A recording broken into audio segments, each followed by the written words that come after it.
오늘의 말씀 고린도전서 16장 1절에서 12절 말씀입니다. 성도를 위하는 연보에 관하여는 내가 갈라디아 교회들에게 명한 것 같이 너희도 그렇게 하라.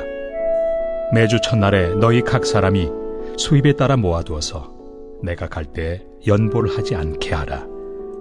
내가 이를 때 너희가 인정한 사람에게 편지를 주어 너희의 은혜를 예루살렘으로 가지고 가게 하리니 만일 나도 가는 것이 합당하면 그들이 나와 함께 가리라.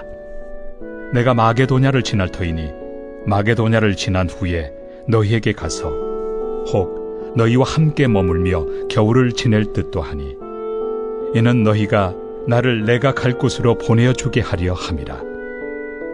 이제는 지나는 길에 너희 보기를 원하지 아니하노니 이는 만일 주께서 허락하시면 얼마 동안 너희와 함께 머물기를 바람이라. 내가 오순절까지 에베소에 머물려 함은 내게 광대하고 유효한 문이 열렸으나 대적하는 자가 많음이라. 디모데가 이르거든 너희는 조심하여 그로 두려움이 없이 너희 가운데 있게 하라. 이는 그도 나와 같이 주의 일을 힘쓰는 자임이라. 그러므로 누구든지 그를 멸시하지 말고 평안히 보내어 내게로 오게 하라. 나는 그가 형제들과 함께 오기를 기다리노라. 형제 아볼로에 대하여는 그에게 형제들과 함께 너희에게 가라고 내가 많이 권하였으되 지금은 갈 뜻이 전혀 없으나 기회가 있으면 가리라. 우리가 지금 묵상하고 있는 이 고린도전서라는 편지를 쓰기 전에 고린도 성도들은 그 이전에 어떤 편지를 통하여서 바울에게 신앙생활에 관련한 여러 문제들을 질문하였습니다. 그리하여 고린도전서 전반에 걸쳐서 이러한 질문들에 대해서 답을 하고 있는 것이지요. 남녀의 문제, 처녀의 문제, 우상 제물에 관한 문제, 성령의 은사에 관한 문제 등 여러 사안들에 대해서 사도 바울은 이 고린도전서에서 이미 답을 하였고 16장을 시작하면서도 역시 성도를 위하는 연보에 관하여는 하고 이 고린도 교회 성도들이 질문한 것에 대해서 답을 하는 그런 형식을 갖춥니다. 고린도전서 16장 2절에 그에 대한 답이지요. 매주 첫날에 너희 각 사람이 수입에 따라 모아두어서 내가 갈 때에 연보를 하지 않게 하라.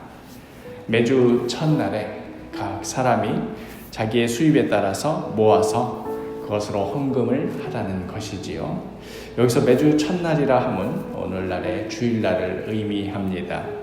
유대식으로는 안식일은 토요일이고 그날이 일주일의 마지막 날입니다.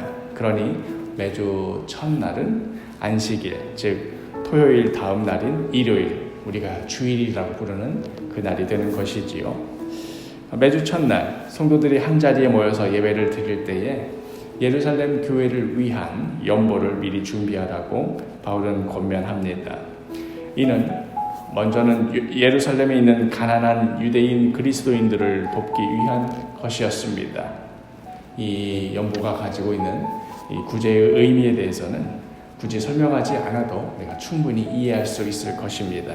그러나 이 연보는 사실 구제의 의미를 넘어서서 더 깊은 차원의 의미를 담고 있는데요.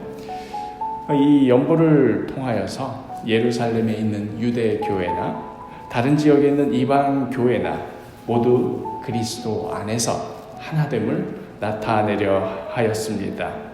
이미 고린도전서 12장에서 한 몸과 여러 지체에 대한 비유를 들어서 설명하면서 한 지체가 연약할 때에 그 지체를 다른 지체들이 더 소중히 여기고 더 귀하게 품어주지 않느냐며 그것이 바로 한 몸이라는 의미라고 강조하였지요. 연보의 문제에 있어서도 이와 같은 원리가 고스란히 적용되었던 것이지요. 또한 이 연보를 통하여서 이방인들이 예루살렘으로 예물을 보냄으로써 구약의 선지자들이 하였던 예언이 성취되도록 하던 것이기도 합니다. 구약의 많은 본문들 속에서 하나님의 때에 이방인들이 시온에 예물을 가져와 드려서 하나님께 헌신하게 될 것이라는 그런 예언들이 많이 나타납니다. 예를 들면 이사야 66장 20절에 나 여호와가 말하노라. 이스라엘 자손이 예물을 깨끗한 그릇에 담아 여호와의 집에 드림같이 그들이, 여기서는 이제 이방인을 말하겠죠. 그들이 너희 모든 형제를 뭇 나라에서 나의 성산 예루살렘으로 말과 수레와 교자와 노새와 낙타에 태워다가 여호와께 예물로 드릴 것이요. 이 이사야 예언뿐만 아니라 구약의 곳곳에 나타나는 그런 예언인데요. 그러니까 사도 바울은 단순히 우리 이방인들이 여윳돈을 조금 모아서 형편이 어려운 이들을 돕자 하는 정도에서 연보를 모았던 것이 아니라 이방 선교에 있어서 본질적으로 중요한 한 부분으로 보았던 것입니다. 그렇기에 바울은 자신이 세운 이방교회의 성도들에게 연보에 동참하도록 적극 독려했습니다. 동시에 이 헌금을 할 때, 연보를 할 때 자발적으로 자원하는 마음으로 하도록 가르쳤습니다. 이러한 바울의 모습을 두고 바울을 비방하는 자들 가운데에는 그 연보를 개인적인 어떤 이득을 위한 모금 행위라고 호도하고 비난하는 자들도 나오기도 하였지요. 사실 바울은 그 헌금으로 개인적인 용도로 쓰기는커녕 오히려 자비량으로 선교를 하느라 다른 사도들보다 더욱 고생스럽게 보내었는데, 바울을 반대하는 자들이 이런 식으로 비난하였을 때 더욱 마음이 아팠을 것입니다. 이런 소리를 듣느니 그냥 헌금 모금하던 것 다 중지하고 그냥 복음 메시지만 전하는 것이 낫겠다 하는 그런 생각이 들었을는지도 모릅니다.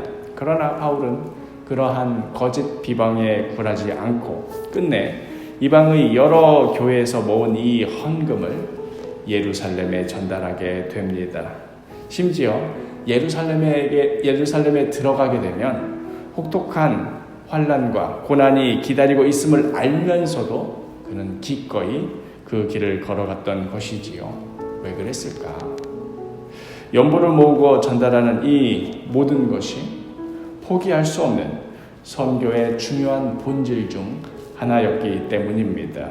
이 연보 안에 구제의 의미를 넘어서 한 몸된 교회를 이루고 예언의 성취를 이루어내는 매우 중요한 의미가 담겨져 있기 때문이었습니다. 요즘 좋은 교회는 어떤 교회인가 하고 물으면 헌금에 대해서 강조하지 않는 교회, 이렇게 말한다고 하지요. 그러나 그 헌금을 헌금답게 하나님께서 기뻐하시는 곳에 쓰는가, 그것이 중요한 문제이지 헌금에 대해서 강조하느냐 그렇지 않느냐가 중요한 문제는 아닐 것입니다. 아니, 오늘의 말씀을 생각해 볼 때 오히려 올바른 헌금에 대해서 더욱 강조하고 또 올바로 가르쳐야 될 문제일 것입니다. 돈이 있는 곳에 우리의 마음이 있다고 하지요. 하나님께 우리의 마음을, 우리의 물질을 자원하는 마음으로 드리기를 원합니다. 그리고 그 헌금을 하나님께서 기뻐하시는 일에 귀하게 사용하는, 또 그로 인하여 많은 열매를 맺어가는 우리 사도교회 한 몸된 공동체 되기를 간절히 축복합니다.